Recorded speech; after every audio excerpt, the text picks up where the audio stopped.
their family fund agreed to sponsor it. It was, the award is, in Al's word, is to one instrumental in preserving and promoting the memory of Bix, as well as supporting and promoting the society. It was first given in 2007 to one of the most rare individuals I think I ever encountered in all the years I've been volunteering, and that was Rich Johnson. Many of you remember him.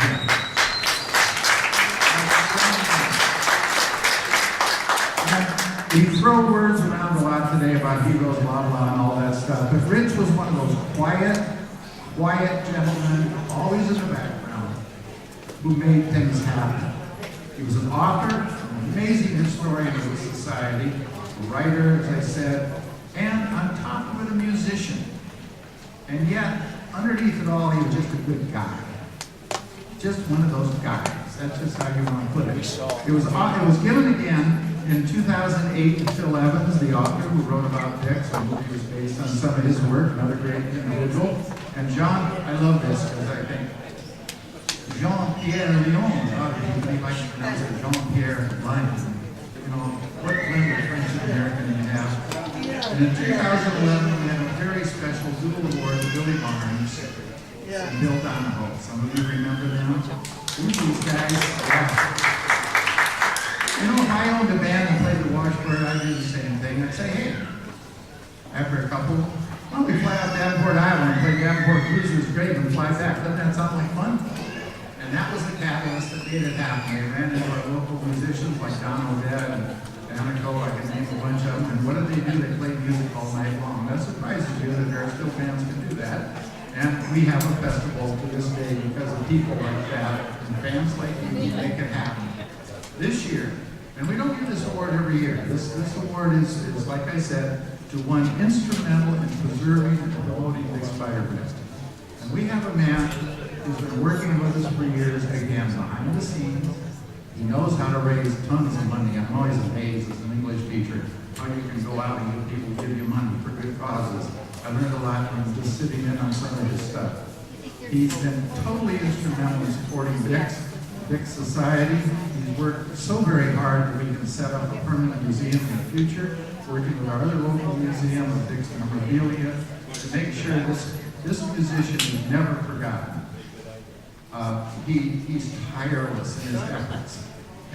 Whether it's money, whether it's support, whether it's just good stuff to the board, telling us how to move forward, what we can do. We listen to his advice.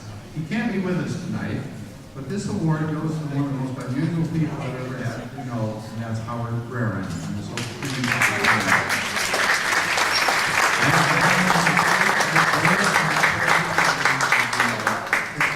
Memorial Society, and accepting the award tonight for Howard is Liz BEIDERBECKE, who, well, she wouldn't have a name like BEIDERBECKE if there wasn't something in there. Liz, please accept the award for Howard BRAREN, the Bix Lives Award 2011.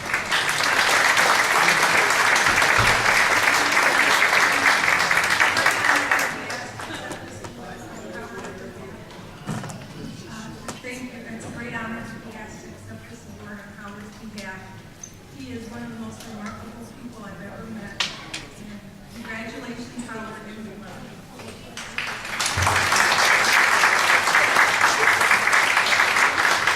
And thank you all. I was drafted into this duty because some other scheduling situations with our regular MC, but I'm going to turn the stage over while we set up the Dave Bennett Quartet to probably one of the sharpest people ever been on television and radio. This is Andrea Zinga. Andrea?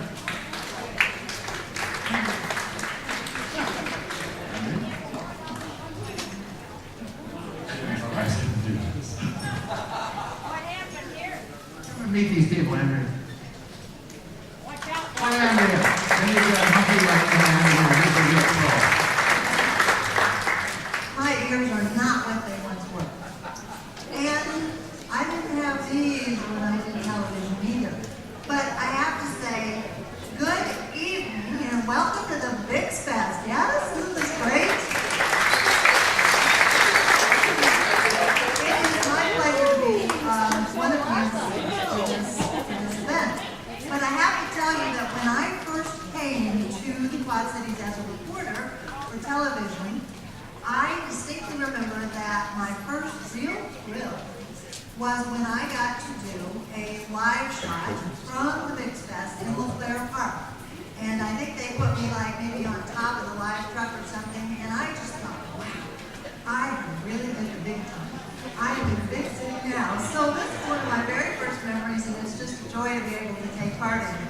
We have coming up for you a great group, the Dave Bennett Quartet. They are from Waterford, Michigan, and they tell me from other parts of Michigan and the surrounding area.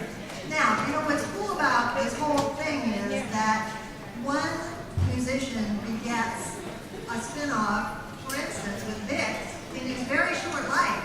He knew Hope Carmichael, he knew Paul Whiteman, he knew all these great names.